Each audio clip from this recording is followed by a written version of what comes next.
ज्या काही बलात्काराच्या घटना घडत आहेत, खरं तर कॉलेजेस असू दे, स्कूल्स असू दे, आताच 2-3 दिवसापूर्वी बोगदेव घाटातली घटना असू दे, तर यांचं प्रमाण एवढं वाढलंय आणि त्यातले जे नराधम आहेत त्यांच्याबद्दल जनतेच्या मनात संताप तर खूप आहे, पण पोलीस त्याच्याकडे कसे बघतात किंवा आपण त्यांना कसं ट्रीट करतो? कारण दिवसेंदिवस ज्या मुली आहेत त्यांचं वयही कमी होत आहे, त्याबद्दल आपण काय म्हणणार अधिकारी म्हणून?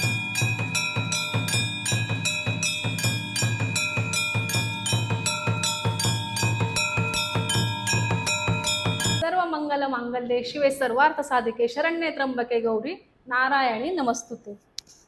शारदीय नवरात्रोत्सव सुरू झालेला आहे. आदिशक्ती दुर्गा मातेचं पृथ्वीवर अवतरित झालेली आहे. आदिशक्ती दुर्गा मातेचं आपण विविध स्वरूपात पूजन करत असतो. महाकाली, महासरस्वती आणि महालक्ष्मी अशा तीनही स्वरूपात 3 वेळा प्रकट होऊन स्त्री शक्तीने दैत्यांचा संहार करून देवांचं संरक्षण केलेलं आहे.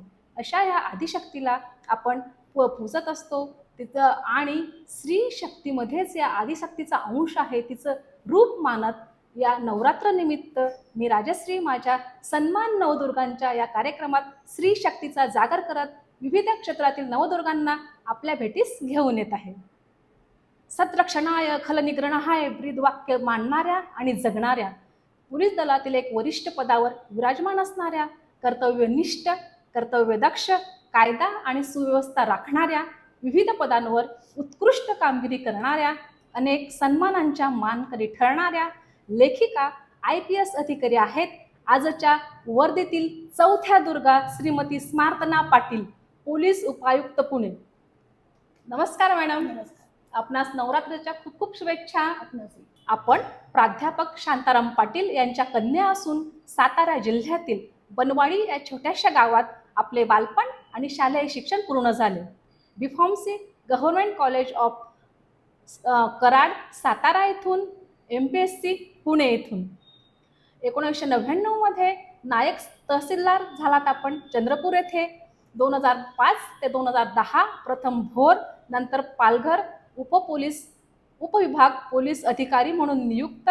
2010 पोलीस उप आयुक्त सोलापूर, राज्य गुन्हे अन्वेषण विभाग पुणे येथे नियुक्ती. नागपूर येथे पोलीस उप आयुक्त वाहतूक शाखा नियुक्ती.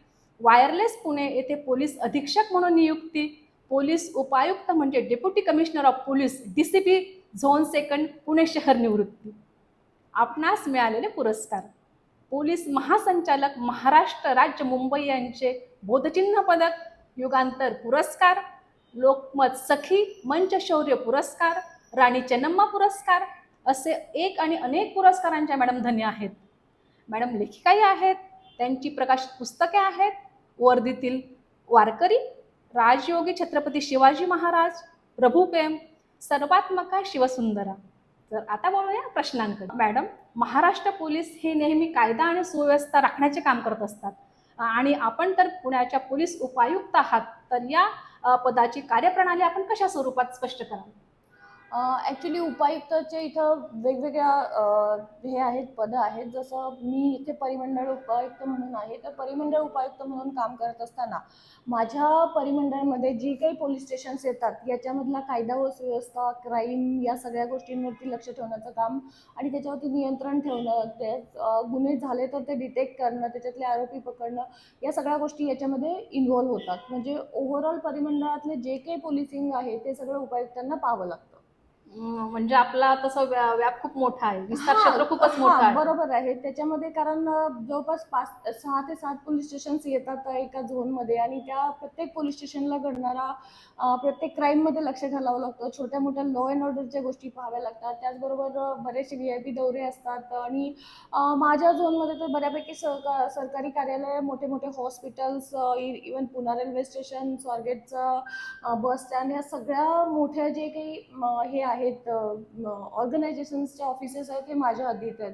कलेक्टर ऑफिस आहे, विधान भवन आहे, विभागीय आयुक्त कार्यालय, इथं कंटिन्युअस मोर्चे, आंदोलनं ह्या गोष्टी चाललेल्या असतात. त्यामुळे लॉ अँड ऑर्डरचा प्रॉब्लेम मोस्टली माझ्या हद्दीमध्ये पण असतो. त्यामुळे तो हँडल करणं आणि जी काही पोलीस स्टेशन्सला क्राईम घडतात, जसं भारती विद्यापीठसारखं पोलीस स्टेशन आहे, ते क्राईमच्या दृष्टीनं थोडं जास्त हे आहे. स्वारगेट आहे, सहकारनगर आहे, त्या भागामध्ये थोडंसं बाहेरून आलेले लोक राहणं आहे म्हणा, किंवा काही गोष्टी अशा आहेत की त्यामुळे तिथे क्राईमचं थोडं प्रमाण जास्त आहे. तर असं प्रत्येक पोलीस स्टेशनचं एक वेगळं वैशिष्ट्य आहे आणि त्यानुसार त्या त्या पोलीस स्टेशनचे कामं असतात, तिथे घडणारे गुन्हे असतात आणि या सगळ्यांचं डिटेक्शन आहे म्हणा, यांचं प्रिव्हेन्शन आहे, या सगळ्या गोष्टी ॲज अ उपायुक्त म्हणून याच्यावरती सुपरविजन करणं हे माझ्या कर्तव्यामध्ये येतं. कारण आपल्या कामाचं स्वरूप म्हटलं तर खूपच गुंतागुंतीचं आहे आपण म्हणू शकतो, आणि खूप जास्त वेळ म्हणजे त्याचं काही असं शेड्यूल नाहीये, म्हणजे इतकी तासच ड्युटी करावी. हो ना? इथं शेड्यूल नाहीये. पुन्हा तशी एक हॅपनिंग सिटी आहे. इथला मीडिया फार अवेअर असतो, त्यामुळे इथल्या छोट्या छोट्या गोष्टीची आम्हाला इमिजिएटली दखल घ्यावी लागते. अचानक कधी कुठल्या पोलीस स्टेशनला मॉब कुठल्या तरी मॅटरवरती येतो, बरेचसे रिलिजियस मॅटर होतात किंवा इतर काही क्राईम घडलेला असतो, त्याच्यामुळे बऱ्याच वेळेला जमाव पोलीस स्टेशनला येत असतात किंवा एखाद्या ठिकाणी जमत असतात. तर इथं कधी काय होईल आणि कुठल्या मिनिटाला तुम्हाला मूव्ह करावं लागेल ह्याची कधीच गॅरंटी नसते. त्यामुळे अगदी 24 खरं आहे हे. hours कारण आपलं एवढं बिझी शेड्यूल आहे आणि त्यातनं आपण आम्हाच वेळ दिला. मॅडम, खरं तर आपली पहिली जी पोस्टिंग होती ती नायक तहसीलदार होती, आणि त्यानंतर तिथला जो प्रवास सुरू झालाय तो पोलीस आयुक्त. तर ह्या प्रवासाबद्दल आपण काय सांगणार? ॲक्च्युली फार्मसी झाल्यानंतर मी हा अचानक निर्णय घेतला होता की मला MPSCची एक्झाम द्यायची आहे आणि फर्स्ट अटेम्प्टमध्ये मला क्लास 1चं पोस्ट नाही मिळू शकले मी. दॅट टाईम माझ्याकडे तेवढं नॉलेजही नव्हतं, तेवढी माहितीही नव्हती. पण तरी एक प्रयत्न केलेला होता आणि त्यावेळेला मला ती पोस्टिंग मिळालेली होती फर्स्ट अटेम्प्टला आणि तीच पण मला त्याच्यावरती थांबायचं नव्हतं, त्यामुळे मी इमिजिएट लगेच दुसरी एक्झाम दिलेली होती 2000ची, ज्याच्यामध्ये माझं DYSPसाठी सिलेक्शन झालेलं होतं. परंतु ही मिळालेली होती आणि फर्स्ट इंडिपेंडंट हे होतं माझं, त्यामुळे मी ती जॉईन केलेली होती चंद्रपूरला. सेम टाईम ती जॉईन करताना माझ्या डोक्यात एक होतं की ॲज अ पोलीस ऑफिसर म्हणून काम करताना तो भाग थोडा नक्षलग्रस्त भाग आहे. तेच मला तर विचारायचं होतं. आपण पोलीस ऑफिसर म्हणून गेल्यानंतर तर त्या याच्यातले त्या सिस्टीममध्ये इन्व्हॉल्व असू, परंतु तहसीलदार म्हणून ज्यावेळेला मी तिथं जाईन त्यावेळेला ॲज अ थर्ड पर्सन हा प्रॉब्लेम पाहू शकेन, ह्या उद्देशानं मी ते जॉईन केलेलं होतं. आणि 1 वर्ष जवळपास मी प्रोबेशनरीचा पिरियड तिथं काढलेला आहे आणि ते चालू असताना ऑक्टोबरमध्ये मला ट्रेनिंगचं हे आलं, म्हणजे 2001 ते 2002 पर्यंत मी तिथं होते आणि त्याच्यानंतर मग मी DYSPचं ट्रेनिंग नाशिकला जॉईन केलेलं होतं. पण it was also good experience की मला त्या भागात राहून बऱ्याच आतपर्यंत मी तिथे फिरू शकले, तो सगळा भाग पाहू शकले. DYSP झाल्यानंतरही मला गोंदिया वगैरे या भागात जावं लागलेलं होतं नक्षलग्रस्त भागामध्ये आणि तिथली जी प्रोसिजर आहे त्या बऱ्यापैकी LRP SRP वगैरे आमचे जे असतात त्या पण पेट्रोलिंग वगैरे जंगलात करणं ह्या सगळ्या गोष्टीही केलेल्या होत्या आणि पूर्वी पाहिलेलं होतं त्याच्यात नंतरही मी गेलेले होते. It was a nice experience.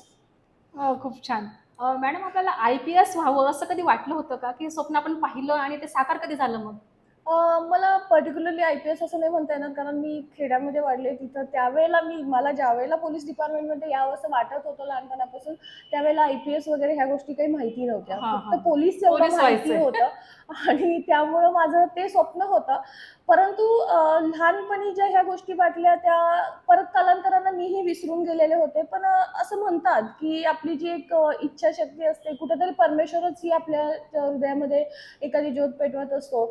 तसं लहानपणीची ती गोष्ट मी विसरूनही गेलेले होते. मी फार्मसी करेपर्यंत ह्या गोष्टी बऱ्यापैकी विसरलेले होते. पण ऑलवेज असं वाटायचं की नाही, मला काहीतरी वेगळं करायचं आहे, ह्या रुटीन ह्याच्यातून जायचं नाही. कारण मला फार्मसी केल्यावर माहीत होतं की एक तर कंपनी जॉब करावा लागणार होता किंवा एक अकॅडमी, आणि ऑलवेज असं जाणवायचं. त्याचा एक्सपिरियन्स नव्हता, पण आमच्याकडे एक अप्रेंटिस आम्हाला करावी लागते कंपनीमध्ये जॉबची. ती 3rd इयरला असताना एक कंपनी जॉईन केलेली होती सुट्टीच्या काळामध्ये, कारण ते सर्टिफिकेट लागतं आम्हाला कम्प्लिशनसाठी. त्यावेळेला तो जॉबही पाहिलेला. तर थोडंसं म्हणजे ते जाणवायचं की हे मी नाही करू शकणार आणि हे मला नाही करायचं, मला काहीतरी वेगळं करायचं आहे. आणि असं वाटायचं की काहीतरी चॅलेंजिंग केलं पाहिजे. अकॅडमिक वर्क ठीक आहे, इट्स अ डिवाईन की शिक्षकी पेशा आहे तो फार चांगला आहे, परंतु मला रुटीन लाईफमध्ये नव्हतं जगायचं. माझी जी मानसिकता होती ती ऑलवेज चॅलेंजिंग वर्कची होती. त्यामुळे असं वाटायचं की चॅलेंजिंग जॉब जिथं असेल की जिथं आपल्याला रोज नवीन काहीतरी करायला मिळायला पाहिजे, हे एक होतं. आणि ज्यावेळेला माझं हे नॉलेजमध्ये आलं 3rd इयरला जवळपास असताना, की मी ऑलवेज ही गोष्ट सांगते की माझ्या जिल्ह्यामध्ये त्यावेळेला सगळ्या लेडीज ऑफिसर होत्या वंदना कुल्लर मॅडम कलेक्टर होत्या, मीरा बोरवणकर मॅडम SP होत्या, अर्चना त्यागी मॅडम ॲडिशनल SP होत्या. त्याचबरोबर तिथे जेल अधिकारी वगैरे सगळ्या हे होत्या. आणि महात्मा फुलेंचं स्वप्न हे 100 वर्षांनी सातारा जिल्ह्यामध्ये पूर्ण झालं, अशी एक बातमी मी टीव्हीला त्यावेळेला माझ्या घरामध्ये पाहिलेली होती. आणि ती बातमी मी आजही विसरू शकत नाही. मला अजूनही तो टीव्हीचा स्क्रीन तसाच दिसतो. आणि तिथून पुढं असं वाटलं की नाही, मलाही असं काहीतरी केलं पाहिजे, मीही असं काहीतरी वेगळं केलं पाहिजे. आणि मग मी या मार्गाकडे वळले, थोडीफार माहिती वगैरे घ्यायला लागले. तरी पण दॅट टाइम मी कॉलेजच्या 3rd इयरला होते, त्यामुळे तेवढी माहिती मला मिळाली नव्हती. आत्ताच्या काळात मुलांना ह्या गोष्टी बऱ्याच मोठ्या Online प्रमाणावर मुळे अवेलेबल आहेत. शक्य दॅट झालं. टाइम सोशल मीडिया एवढा नव्हता, मोबाईलही त्यावेळेला नव्हते, त्यामुळे ती माहिती मिळणं एवढं इझी नव्हतं. परंतु 4th इयर झाल्यानंतर ज्या दिवशी मी डिसिजन घेतला की नाही मला हे करायचं आहे, तिथून मग मी ही सगळी माहिती घ्यायला सुरुवात केली आणि मग मी इकडे वळले. जेव्हा ह्याच्यामध्ये आले त्यावेळेला मग पहिला मला इकॉनॉमिक इंडिपेंडन्स म्हणजे सिक्युअर होणं गरजेचं होतं. त्यामुळे त्यावेळेला मला जरी UPSC द्यायची होती तरी मी देऊ शकले नव्हते. कारण मला तेवढा वेळही मिळाला नाही. मला जॉब मिळवणं ही माझ्या पुढची फार मोठी गरज होती त्यावेळची. त्यामुळं मी MPSCतून पहिला ह्या गोष्टी मिळवायचा प्रयत्न केला. आणि त्या मिळाल्या. एकदा जॉब जॉईन झाल्यावरती परत मला तो वेळच नाही मिळाला, त्यामुळे मी UPSC देऊ शकले नव्हते. त्याची थोडी खंत होती मला की मला करायचं होतं ते पण मी करू शकले नाही. पण नाऊ मी तिथेपर्यंत पोहोचलेले आहे. आज मी IPS आहे, त्यामुळे तेही माझं स्वप्न पूर्ण झालेलं आहे. खरंच प्रत्येक स्त्रीला अभिमान वाटावा असं आपलं पद आहे आणि त्यामागे आपला खडतर असा प्रवासही आहे. आणि इतर प्रवासाबद्दलही आपण जाणून घेऊया. पण सगळ्यात आधी एक महत्त्वाचा प्रश्न मला असा विचारायचा वाटतो की सध्या आजकालच्या घटना घडत आहेत, ज्या आपण TV ऑन केल्यावर ज्या काही बलात्काराच्या घटना घडत आहेत, खरं तर कॉलेजेस असू दे, स्कूल्स असू दे, आताच 2-3 दिवसापूर्वी बोगदेव घाटातली घटना असू दे, तर यांचं प्रमाण एवढं वाढलं आहे.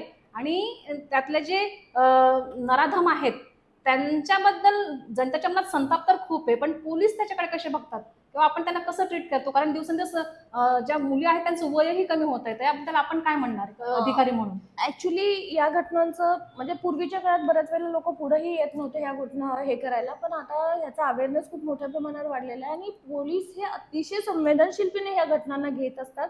आमच्याकडे छोटी गोष्ट अशी आली तरी आमचा त्याला फार चांगला रिस्पॉन्स असतो. फार संवेदनशीलपणे आणि अतिशय काळजीने ही प्रकरणं आम्हाला हँडल करावी लागतात. पर्टिक्युलरली मुली जेव्हा लहान असतात किंवा मॅटर जेव्हा सिरियस असतं त्यावेळेला मॅक्झिमम आमच्या लेडीज ऑफिसर आम्ही ह्याच्यामध्ये इन्व्हॉल्व करतो की ज्यामुळे विक्टीम असेल तर तिलाही ते सोपं जावं, सगळ्या गोष्टी एक्सप्रेस करणं वगैरे.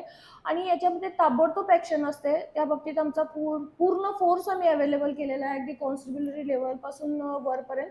आणि सगळे सिनियर्स ह्याच्यामध्ये लक्ष घालतात. त्यामुळे ह्याच्यामध्ये मोस्टली या गुन्ह्यांचा तपास करताना आम्ही कुठलाही निष्काळजीपणा होऊ देत नाही. प्रत्येक स्टेजला याच्या तपासामध्ये लक्ष घातलं जातं, याच्या इन्व्हेस्टिगेशनमध्ये लक्ष घातलं जातं. कारण आता बोगदेव घाटाची जरी घटना असली तरी आमचे माननीय आयुक्त सर स्वतः ह्याचा डेली फॉलोअप घेतात, स्वतः जाऊन त्या पोलीस स्टेशनला बसतात, स्वतः तपासामध्ये लक्ष घेतात. त्यामुळे बाकीचे आमचे सहपोलीस आयुक्त असो, अप्पर पोलीस आयुक्त असो किंवा DCP असो, हे तर सगळे कंटिन्युअस असतातच असतात. परंतु अशा सिरियस गोष्टींना फार सिरियसली घेतलं जातं. स्टाफचा प्रत्येक घटक ह्याच्यामध्ये इन्व्हॉल्व असतो आणि प्रत्येकजण अतिशय प्रामाणिकपणे ह्याच्यामध्ये कष्ट करत असतो. ह्या घटनांना आळा बसवण्यासाठी, प्रिव्हेन्शनसाठी म्हणा किंवा झाल्या अशा घटना तर त्याचं डिटेक्शन लवकर होऊन ताबडतोब आरोपी ताब्यात घेतले जातील. इव्हन याच्या तपासामध्ये ह्या गोष्टींची काळजी घेतली जाते की त्यांना कन्व्हिक्शन पण होईल, या आणि त्यांना दृष्टीने कडक शिक्षा होणं. एक्झॅक्टली. ह्या ते पण गोष्टी काही काही केसेसमध्ये आम्ही स्पेशल काउन्सिल म्हणून दुसरेही घेतो, म्हणजे PP सरकारी वकिलांवरती डिपेंड न राहता ह्याच्यातले जे तज्ज्ञ वकील आहेत त्यांची आम्ही अपॉइंटमेंट करतो गव्हर्नमेंटकडून परमिशन घेऊन, की ज्यामुळं हा फास्ट ट्रॅकमध्ये लागावा आणि याच्यामध्ये शिक्षा ही व्हावी, कन्व्हिक्शन व्हावं प्रॉपरली त्याच्यामध्ये, असेही आमच्याकडून ह्याच्यामध्ये हे घेतले जातात. त्याचबरोबर ह्या घटना टाळल्या जाव्यात याचा अवेअरनेस करण्यासाठी पुणे पोलीसकडून एक पोलीस दीदी नावाचा एक प्रकल्प राबवला जातो, ज्याच्यामध्ये प्रत्येक स्कूल कॉलेजमध्ये आमच्या लेडीज ऑफिसर्स जातात, दामिनी जातात आणि त्या लहान मुली असोत का मोठ्या मुली असोत त्यांना गुड टच बॅड टच याच्याबद्दल सांगितलं जातं. त्यांना याची अवेअरनेस केली जाते. मुलींना जागरूक केलं जातं की स्वतःला सेफ कसं ठेवायचं, या सगळ्या गोष्टींचं त्यांना हे केलं जातं. त्याचबरोबर पुणे सिटीमध्ये प्रत्येक पोलीस स्टेशनला दामिनी असतात की ज्या कंटिन्युअस मुव्हिंगमध्ये असतात. असा कुठलाही लेडीजचा कॉल आला तर इमिजिएटली त्या तिथे पोहोचत असतात. बाकी आमची बीट मार्शलची पेट्रोलिंग सिस्टीम चालू असते, CR मोबाईल असते की म्हणजे कुणाचाही कॉल आला तर ते अटेंड होईल होईल असं ते तर असतंच, परंतु लेडीजसाठी खास दामिनी पथक असतात, जे कुठं गर्दीचे ठिकाणं असतील, जिथं अशी शंका असेल आपल्याला, स्कूल कॉलेजेस असतील, अशा ठिकाणी त्यांना पेट्रोलिंगचं काम नेमलेलं असतं आणि टू व्हीलरवरती ह्याही कंटिन्युअस फिरत असतात. म्हणजे प्रिव्हेन्शन, डिटेक्शन आणि शेवटी जे कन्व्हिक्शन आहे, या तिन्ही टप्प्यावरती पोलीस हा या मॅटर्समध्ये काम करत असतो. खरंच पोलीस दल खूप संवेदनशील आहे.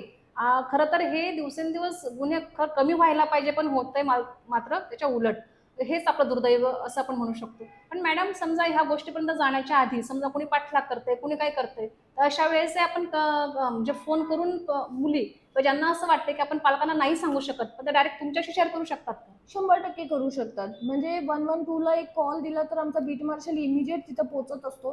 त्यामुळं कुणी असो, नॉट ओन्ली मुली आणि Ladies, हे कुणी पण. कुणीही हो. कॉमन मॅन पण त्याच्यामध्ये देऊ शकतो. वुमेनसाठी पण वेगळी लाईन आहे. त्याच्यावरतीही त्या हे करू शकतात, कॉल करून सांगू शकतात.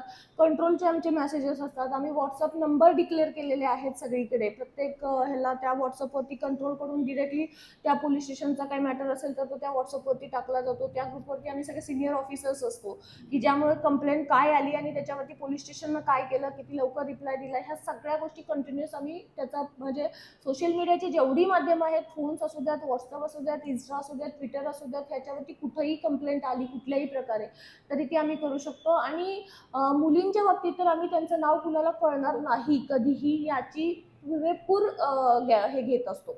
मला इथे एक मेसेज आवर्जून द्यावा असा वाटतो, की मुलींचं नाव म्हणजे ते कॉन्फिडेन्शियल राहणार आहे. ते कुठेही लीक होणार नाही. तर कुणावर कधीही गरज पडली तर त्यांनी लगेच कॉल करावा. 112 या नंबरवर आपल्याला मदत लगेच मिळेल. मॅडम, त्यानंतर आता मी असं विचारू इच्छिते आपणास, की आपण ज्या ज्या ठिकाणी काम केलेलं आहे तिथलं काम अगदी उत्कृष्ट आपण केलेलं आहात. त्याच्याबद्दल आपल्याला सन्मानही दिला गेलेला आहे. पण आपण दरोडे वगैरे असेही गुन्हे सॉल्व्ह केलेले आहेत. पण जेव्हा बलात्काराचा गुन्हा किंवा त्याचा तपास करण्याची वेळ येते, तेव्हा एक महिला म्हणून सर्वप्रथम आपल्याला काय वाटतं, आणि त्यानंतर आपण एक पोलीस म्हणून मग त्याच्यावर कशी कारवाई करत असतात? नाही, ॲक्च्युली हा प्रकार तर फारच म्हणजे वाईट आहे, दुर्दैवी आहे, की ॲज अ ह्युमन बिईंग म्हणून पण दुसऱ्या ह्युमन बिईंगला ज्या पद्धतीने ह्युमिलिएट केलं जातं, ही गोष्ट बघताना खूप वाईट वाटतं, की ठीक आहे प्रॉपर्टी वगैरे पर्यंत म्हणजे कुठेतरी वाटतं, पण एखाद्याच्या शरीराशी ज्यावेळेला असं नाही, पण जबरदस्तीने वय केलं खूप जातं. कमी होत चाललं. अगदी क- 5-5, 6-6 महिन्याच्या मुली हे या किती दुर्दैवी आहे. बरोबर आहे. आणि बहुतांश याच्यामध्ये जवळपासच कुणीतरी निष्पन्न होतं ह्याच्यामध्ये. तर मानसिकता जी आहे ही दिवसेंदिवस खालावत चालली हे दिसतं. याच्या मागं आज जेवढं एक्सपोजर मिळालेलं आहे सोशल मीडियावरती, त्याच्यामुळे जास्त होतंय. त्याच्यामुळेही ह्या गोष्टी होतात. बऱ्याच गोष्टी लहान मुलांनाही कळायला लागलेल्या आहेत. ह्या गोष्टी पाहून काही वेळेला माणसांची मानसिकताही खराब होते. हे सगळे घटक याला जबाबदार असतात. आणि मग याचा तपास करताना आम्ही खूप यानं करतो, की एखाद्यावरती जो झालेला अन्याय आहे त्याला तो न्याय मिळालाच पाहिजे. त्या व्यक्तीला ॲज अ ह्युमन म्हणून पण ट्रीट न करता त्याच्यावरती ही जबरदस्ती केलेली आहे, या गोष्टीचा अतिशय राग येतो. खूप तीव्र ही मानसिक त्रासातून संताप जात असते, शारीरिक येतो ह्या त्रासातून जात गोष्टीचा. असते. हां, या आणि त्यावेळेस आपल्याला विचारपूस तिला करावी लागते. हां, ते करावं लागतं. त्यावेळेला तिला खूप चांगलं आम्हाला हँडल करावं लागतं. खूप सांभाळून हँडल करावं लागतं, की ते दुःख म्हणजे असं म्हणतात, की आपण आपलं दुःख दुसऱ्याला सांगणं म्हणजे ते दुसऱ्यांदा भोगण्यासारखं पुन्हा ते असतं. ओरडून हां, काढण्यासारखं म्हणजे आहे. जेव्हा एखादा प्रसंग असा ती सांगते, त्यावेळेला तो प्रसंग ती परत एकदा अनुभवातून, त्या पेन्समधून, त्या वेदनामधून जात असते. हे आम्हालाही कळत असतं. परंतु आमचा नाईलाज असतो तर सगळ्या गोष्टींची माहिती करून घेतल्याशिवाय ते तपास करणं हे नसतं. तर तिला आम्हाला खूप अतिशय प्रेमानं आणि मायेनं हँडल करावं लागतं अशा वेळेला. ही माहिती तिच्याकडून घ्यावी लागते, त्याशिवाय आमचा पुढचा तपास होणार नसतो. आणि तिला सेक्युअर फील करून देणं गरजेचं असतं. ती एका शॉकमधून गेलेली असते. सेम टाईम तिच्यावरती समाजाचं बर्डन असतं, की समाज मला काय म्हणेल. त्यावेळेला नक्कीच. आम्हाला तिला ते सांगणं गरजेचं असतं, की ही तुझी चूक नाहीये, त्यामुळे यू डोंट फील गिल्टी. थोडा म्हणजे ह्या बाकीच्या गोष्टी ज्या आहेत निगेटिव्ह त्यांचा विचार करू नको. पुन्हा एकदा तुला उठून उभं राहायचं आहे, की ह्या गोष्टी वाईफ ऑफ करून तुला तुझ्या नवीन आयुष्याला सुरुवात केली पाहिजे. आणि त्याच दृष्टीने म्हणून तर म्हटलं, की तिचं नाव कुणाला कळू दिलं जात नाही. तपासाच्या वेळेला पण आम्ही ही काळजी घेतो, की तिच्याकडे तपास करायला गेलो तरी घरी जाताना आम्ही सिव्हिलवरती जातो मोस्ट प्रोबॅबली. पोलीस गाडीचं कुठलंही हे राहणार नाही, म्हणजे आजूबाजूला असं म्हणजे वाटत कुणा नको, कळाले की नको पोलीस पोलीस इथं आहे. आलेत म्हणून. ह्या छोट्या छोट्या गोष्टींची आम्ही काळजी घेत असतो, की ज्यामुळे तिला समाजाच्या समोर ती एक्सपोज होणार नाही, ह्याची काळजी आम्ही फार प्रकर्षानं घेत असतो. आणि जेवढं काही त्याच्यामध्ये आम्हाला म्हणजे मोस्टली सगळ्या पोलीस ह्याच्यामध्ये जीव ओतून तपास करत असतात आणि आरोपींना पकडून त्यांना शिक्षेपर्यंत नेण्यासाठी धडपडत असतात. खूप छान मॅडम. आणि आता अंमली पदार्थांचं पुण्यात जे मोठ्या प्रमाणात हस्तगत होतंय किंवा येणं आहे त्याच्याबद्दल आपण काय सांगणार?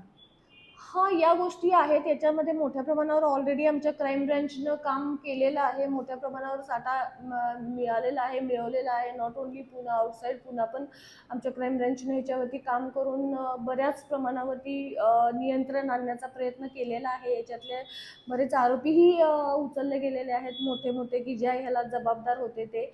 आणि अजूनही त्याच्यावरती अविरत काम चालू असतं. पोलीस स्टेशन लेव्हललाही आहे, आमच्या लेव्हललाही आहे आणि क्राईम ब्रँच लेव्हललाही आहे. की मॅक्झिमम हे आपल्या समाजाला लागलेली जी कीड आहे याच्यामुळे बऱ्याच प्रमाणावर मुलंही अफेक्ट होत आहेत. तर तरुण पिढी बर्बाद होऊ नये ह्याचं ते एक आमची पण जीवापासूनची तळमळ असते. त्याच्यासाठी आम्ही कंटिन्युअस ह्याच्यामध्ये प्रयत्न करत असतो. म्हणजे तेव्हा झाली एवढंच नाही, आताही आमची कारवाई सतत चालू असते. जिथेही आम्हाला माहिती मिळते किंवा आम्ही स्वतः माहिती काढत असतो ह्या गोष्टीमध्ये की कुठून येणार आहे, काय येणार आहे आणि तिथल्या तिथंच ते पकडण्याचा प्रयत्न करतो. त्या लोकांना तिथपर्यंत लिंक लागत असते, तिथपर्यंत जाऊन ह्या सगळ्या गोष्टी वरती कारवाई करतो की ज्यामुळे हे समूळपणे आम्हाला नष्ट करता येईल याचा आमचा कायमचा प्रयत्न राहतो. खूप छान, खूप छान. मॅडम, तर स्त्री सक्षमीकरणामध्ये पोलीस दलाची भूमिका काय असते? स्त्री सक्षमीकरणामध्ये तसं म्हटलं तर आज आमच्या डिपार्टमेंटमध्ये पण बऱ्याच प्रमाणामध्ये लेडीज आलेल्या आहेत आणि आम्ही मॅक्झिमम जेव्हा पण आमच्याकडं लेडीज कुणीही आल्या जरी पोलीस स्टेशनला तर त्यांना प्रायोरिटीवरती आम्ही हे करत असतो. त्यांना हे कम्फर्टेबल फील करून देतो की बाबा तुम्हालाही अधिकार आहे आणि तुम्हीही मोकळेपणानं आम्हाला तुमच्या व्यथा सांगू शकता, तुमचे प्रॉब्लेम सांगू शकता. तुम्हाला जी हवी ती मदत द्यायला आम्ही प्रायोरिटी देतो स्त्रियांच्या बाबतीत. मग स्त्रियांचे अर्ज असो, स्त्रियांच्या बाबतीतले गुन्हे असो, स्त्रियांना लागणारी मदत असो. मोठ्या प्रमाणावरती आता स्त्रियांचीही पोलिसांबद्दलची भीती गेलेली आहे. म्हणजे पूर्वी लोक म्हणायचे की पोलीस स्टेशनची पायरी चढू नये, कोर्टाची पायरी चढू नये. आता तसं वातावरण राहिलेलं नाहीये, मी बघते. आणि जेव्हा लेडीज पोलीस ऑफिसरही आहेत, लेडीज कर्मचारी आहेत, तर त्या मनानं समाजातल्या स्त्रियांनाही आता यायला, सांगायला कुठल्याही गोष्टीची भीती वाटत नाही. त्या अगदी हक्कानं बिनधास्त येतात. त्यामुळं आणि आता एका त्या स्त्रीजवळ दुसरी स्त्री मनमोकळीपणे बोलू शकते. अतिशय हक्कानं बोलतात. मी पाहते माझ्याकडे येतात अगदी त्या हक्कानं, नाही मॅडम असं झालंय माझ्याशी, मला न्याय मिळाला पाहिजे. ते एक खूप चांगलं फिलिंग असतं की ती आपल्याला हक्कानं सांगते हे सगळं, की नाही माझ्याशी हा अन्याय झाला आणि तुम्ही मला हा न्याय मिळवून दिला पाहिजे, माझ्या बाबतीत असं असं झालेलं आहे. ती जेव्हा ते सांगते ना त्यावेळेला आपल्यालाही बरं वाटतं की यार तिचा विश्वास आहे आता आपल्यावरती आणि समाजातल्या स्त्रीचा तो विश्वास पोलिसांनी आज संपादन केलेला आहे. ही गोष्ट स्त्री सक्षमीकरणाच्या दृष्टीनं पोलीस दलासाठी खूप चांगली आहे. खूप छान सांगितलंय आपण. खरं तर खूप छान संदेशातनं दिलेला आहे. मॅडम, आपण एवढ्या मोठ्या पदावर आहात, आपण एवढ्या जबाबदाऱ्या सांभाळत आहात, तर मग आपल्याला कधी ताणतणाव जाणवतो का? आणि जाणवला तर मग त्याचं आपण निवारण कसं करता? ॲक्च्युली थोडा माझा लहानपणापासूनचा बेस हा अध्यात्माचा आहे. माझ्या आईनं ते लहानपणापासूनच मला त्या गोष्टींची काही सवय लावली किंवा रीडिंग्ज होते ती वाचायची त्यावेळेला लहान असताना मी ग्रंथ ते मी ऐकायचे आणि त्याच्यातून तो एक संस्कार एवढा मोठ्या प्रमाणावरती झाला की तो मी आजपर्यंत कधीच सोडू शकले नाही. आजही मी त्या ह्याच्यातून जाते. माझे बुक्स रीडिंग असतात ते बऱ्यापैकी अध्यात्माचे रीडिंग्स करत असते मी. तत्त्वज्ञानावरची पुस्तकं वाचते मी. त्याचबरोबर काही म्युझिक ऐकायचं असेल तर ते त्याच्यामध्ये जास्तीत जास्त इन्व्हॉल्वमेंट ह्या गोष्टीची असते. त्यामुळं जरी ताणतणाव जाणवला किंवा कधी स्ट्रेसफुल झालं तर ती एक शक्ती आहे. तिला आपण कुठंतरी साथ घालू शकतो. ती एक एनर्जी जी डिवाईन एनर्जी आहे ती आपल्याबरोबर राहू शकते. ह्या एका विश्वासावरती जेव्हा आपण पाऊल टाकतो त्यावेळेला मला माहिती आहे की आपलं इंटेन्शन जर चांगलं असेल एखादं काम करायचं तर त्याच्यामध्ये आपल्याला सक्सेस मिळतंच. आणि आय ऑलवेज अवेअर दॅट की त्या एका पॉवरमुळं ह्या सगळा ताणतणाव पण दूर व्हायला मदत होते आणि कुठंतरी एक आत्मविश्वास येतो, आत्मबल येतं की यस आपण हे करू शकतो.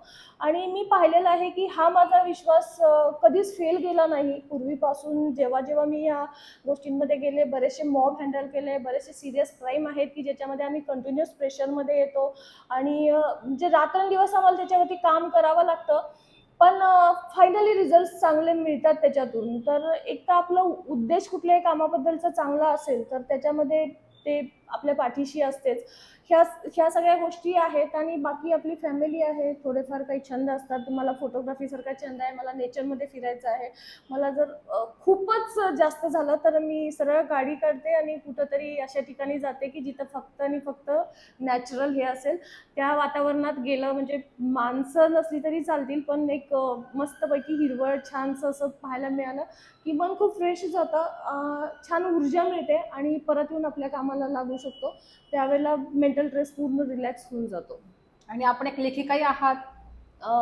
असं काही जास्त लिहिलेलं नाहीये, बट मराठीवरती माझं लहानपणापासून प्रेम आहे. त्याचबरोबर जसं मी म्हणलं स्पिरिच्युअल ह्याच्यात असल्यामुळं ज्ञानेश्वर वगैरे ह्यांच्या ह्याच्यातच म्हणजे यांच्या वाचनातच माझी आई वाचायची वगैरे, त्याच ह्याच्यात मी लहानाची मोठी झाले. तुकारामांचे अभंग ऐकत ऐकत मोठी झाले. माझी आजी वारकरी होती त्यामुळं, आणि ती एक मराठीची गोडी मला तेव्हापासूनच आहे आणि त्यामुळंच कदाचित त्या प्रेमामुळंच लिखाणही मी चांगलं करू शकते. मग काही आर्टिकल्स वगैरे मी लिहिलेले आहेत आणि ज्यावेळेला लिहायला जाते त्यावेळेला ते फार फ्लुएंटली येतं. त्या भावना खूप आतून येतात. तो एक फार छान एक्सपिरियन्स असतो आणि मध्ये मध्ये तो मी घेत असते. कंटिन्युअस असं लिहितेच असं नाहीये, पण ज्यावेळेला मला वाटतं किंवा ज्यावेळेला मला वेळ असतो, मी तेवढा वेळ देऊ शकते, त्यावेळेला मी ह्या गोष्टी करते. खूप छान. आपण आता खरं तर यशस्वी आहात. आपला जीवन प्रवास खरं तर फार खडतर किंवा कष्टाचा आहे. पण अशा या जीवन प्रवासात एखादा आठवणारा संघर्ष किंवा एखादी आव्हानात्मक भूमिका आणि ती तुम्ही पार पाडली किंवा एखादी केस हँडल करताना असं काय आठवतंय का तुम्हाला आता? अशा बऱ्याच गोष्टी आहेत, बरेच हे आहेत, प्रसंग आहेत, केसेस येत असतात आमच्याकडे. म्हणजे अशा 1-2 गोष्टी तर मी सांगेन की दॅट टाईम मी पालघरला होते. नवरात्रीचा पहिला दिवस होता आणि एक 2.5 ते 3 वर्षाच्या मुलीचा मर्डर झालेला होता. आणि तिथं मला सकाळी फोन आला 6 वाजता की मॅडम असं-असं एका लहान मुलीचं मर्डर झालेलं आहे. आणि नवरात्राचा पहिलाच दिवस होता. खूप वाईट वाटलं की म्हटलं हे माते, म्हटलं तुझं नवरात्र सुरू होतंय आणि तुझ्याच एका बालरूपाच्या बाबतीत एवढी वाईट गोष्ट झाली आहे. तर आता ह्याच्यामध्ये तूच मला मदत करशील म्हटलं याच्यातून बाहेर पडायला. कारण लहान मुलांच्या बाबतीत हे झाल्यावरती समाजमन ही खूप मोठ्या प्रमाणावरती समाजामध्येही संताप असतो. मग तिथं गेलो आम्ही आणि सुरुवात केली, पण कळणं मुश्किल होतं कारण एवढ्या लहान मुलाचं कुणाबरोबर वैर असू शकतो, कुणाबरोबरच असू शकत नाही. तर थोडंसं ती म्हणजे आदिवासी समाजातलीच असं होते. तिची आई अनमॅरिड होती, की जिच्यावरती पूर्वी हे झाल्यावर आदिप्रसंग झाल्यामुळे त्या मुलीचा जन्म झालेला होता. आणि त्यांच्या आजूबाजूलाच असे घरं होते सगळ्यांचे. तिचे भाऊ, चुलत भाऊ वगैरे असे सगळे राहत होते आणि कळायलाच मार्ग नव्हता की ह्या बाळाच्या बाबतीत कुणामुळे असं झालेलं संशय घ्यावा तर होतं. कुणावर घ्यावा? तर आमचं शोधायचं तर चालूच होतं, पण एवढं नक्की होतं की बऱ्याच वेळेला लहान मुलांच्या बाबतीत गुन्हे घडतात हे जवळच्याच लोकांकडून घडतात. त्यामुळे आमचं सगळं इंटरोगेशन वगैरे चालू होतं. तिच्या आईचा एक मित्रही होता. आमच्या काही लोकांना त्याच्यावरतीही शंका आली, पण जेव्हा त्यांना मी इंटरोगेट केलं त्यावेळेला मला लक्षात आलं की ह्याचाही काही ह्याच्यामध्ये रोल दिसत नाही. मग असं सगळ्यांना घेत असताना तिथं अजून एक व्यक्ती अशी होती, त्या मुलीचाच एक रिलेटिव्ह होता. तो पण ह्या सगळ्यामध्ये मदत करत होता शोधायला वगैरे, अगदी हिरिरीनं चाललेलं होतं वगैरे. तर पण तो थोडासा असं सगळ्यांना वेडा वाटत होता, त्यामुळे कुणी तेवढं त्याला कन्सिडर नाही केलं की हा असं करेल हे. तर मी ज्या वेळेला इंट्रोगेशनला बसले त्यावेळेला मला का कुणास ठाऊक असं स्ट्राईक झालं की थोडंसं ह्याच्यात खोलात आपण गेलं पाहिजे. आणि इंटरोगेट करता करता करता एक क्षण असा आला की त्या माणसानं हे कबूल केलं की हे माझ्याकडून झालंय म्हणून. ऍक्च्युली त्याला थोडीशी वाईट सवय होती, कारण मी त्याला इंटरोगेट करण्याच्या पूर्वी थोडीशी मला अशी माहिती मिळालेली होती की तो लहान मुलांच्या बाबतीत काही वाईट गोष्टी करतो. ही माझ्या लेवलला मिळालेली मला माहिती होती. त्यामुळे मी ते इंट्रोगेशनच्या दरम्यान थोडंसं ते ऑब्झर्व करून त्याला त्या ट्रॅकपर्यंत आणलं आणि फायनली त्यानं कबूल केलं की येस, हे मी केलं. फक्त त्या मुलीच्या बाबतीत वाईट प्रकार करू शकलो नाही, कारण तिच्या तोंडावर हात ठेवलेला आणि त्याच्यातच ती गुदमरून मेली. म्हणजे जवळपास माझा दिवस गेला त्या ह्याच्यामध्ये, पण सुरुवातीपासून शेवटपर्यंत तिथे बसून असल्यामुळे शेवटी तो गुन्हा डिटेक्ट झाला. आणि त्या गोष्टीचंच की म्हणजे इमिजिएट आम्ही ते डिटेक्शन करू शकलो, की जे खूप अवघड होतं की शोधणं, कुणावरती संशय घेणं हे जरा त्रासदायक होतं, परंतु त्याच्यामध्ये झालो आम्ही फायनली सक्सेसफुल आणि त्या मुलीच्या बाबतीत आम्ही तो न्याय मिळवून देऊ शकलो. खूप छान मॅडम. आता एक शेवटचा प्रश्न की ह्या नवरात्र निमित्त महाराष्ट्रातील स्त्रियांना, महिलांना आपण काय संदेश देऊ इच्छिता? ॲक्च्युली स्त्रीला शक्ती म्हटलं जातं, पूर्वपासून आपली संस्कृती आहे, वैदिक संस्कृती आहे, ही खूप वैभवशाली संस्कृती आहे या जगातली आणि तिनं स्त्रीला अतिशय चांगलं मानाचं स्थान कायमच देण्यात आलेलं आहे. फक्त जसा जसा काळ गेला तसा तसा त्या गोष्टीचा ऱ्हास होत आलेला आहे, परंतु तरीही स्त्रीनं स्वतःहून या गोष्टी लक्षात घेतल्या पाहिजे की ती स्वतः शक्ती आहे, तिच्यामध्ये समाज बदलण्याची ताकद आहे, समाज घडवण्याची ताकद आहे. आई म्हणून ती ज्या वेळेला मुलाला जन्म देते त्यावेळेला समाज घडवण्याची ताकद तिच्यामध्ये असते, ज्या वेळेला मुलांवरती संस्कार करते त्यावेळेला हा समाज बदलवण्याची ताकद तिच्यामध्ये असते. परंतु ह्या गोष्टी ती विसरते. लहानपणापासून तिनं त्या मुलाला, मग ती मुलगी असो का मुलगा असो, त्याला जसा घडवेल तसा ह्या समाजाचा नागरिक बनत असतो.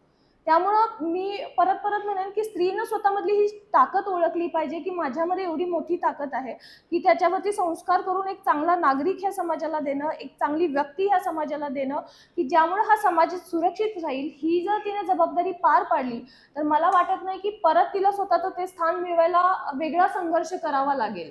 आणि स्त्रीला बऱ्याच वेळेला पुरुष स्त्री अशी एक असमानता आपल्याकडे मानली जाते, परंतु मी म्हणते की संघर्ष हा प्रत्येकाला आहे, स्त्रीला आहे किंवा पुरुषाला, दोघांनाही सेम आहे.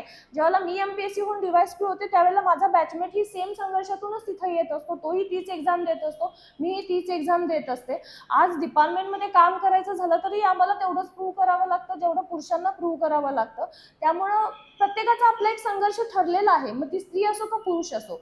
आणि तो फाईट करून जर ती माझ्यासारखी एखादी पोहोचत असेल किंवा इतर कोणी पोहोचत असेल तर प्रत्येक स्त्री ही तिथपर्यंत पोहोचू शकते. फक्त तिनं स्वतःला ओळखलं पाहिजे, स्वतःतली आत्मशक्ती ओळखली पाहिजे, तो विश्वास ठेवला पाहिजे आणि आजूबाजूच्या गोष्टींवरती लक्ष दिलं नाही पाहिजे. कारण प्रत्येकाला अडथळे हे येतच असतात आयुष्यामध्ये, प्रत्येकाच्या ह्याच्यामध्ये ऑब्स्टॅकल्स असतातच. त्यामुळं मला एवढंच त्यांना म्हणावं लागेल, तू गुलाब बन के महक जमाना तुझे जाने, तू गुलाब बन के महक जमाना तुझे जाने. वाह, क्या बात आहे. खूप खूप धन्यवाद मॅडम. आपलं बिझी शेड्यूलमुळे आपण एवढा वेळ दिला. आपण मगासपासून मॅडमची चर्चा करत आहोत, खूप छान वाटतंय, खूप बोलावंसं वाटतंय, पण त्याच्या बिझी शेड्यूलमुळे आपण इथंच थांबतोय. तर आजच्या ह्या 4थ्या वर्धेतील दुर्गेशशी साधलेला सुसंवाद आपणास कसा वाटला ते ह्या व्हिडिओच्या कमेंट बॉक्समध्ये कमेंट करून नक्की कळवा. आणि आपण अजूनही चॅनलला सबस्क्राईब केलं नसेल तर सबस्क्राईब करा, व्हिडिओला शेअर करा, लाईक करा, म्हणजे आपण अधिकाधिक नवदुर्गांना भेटू शकतो. जय माता दी.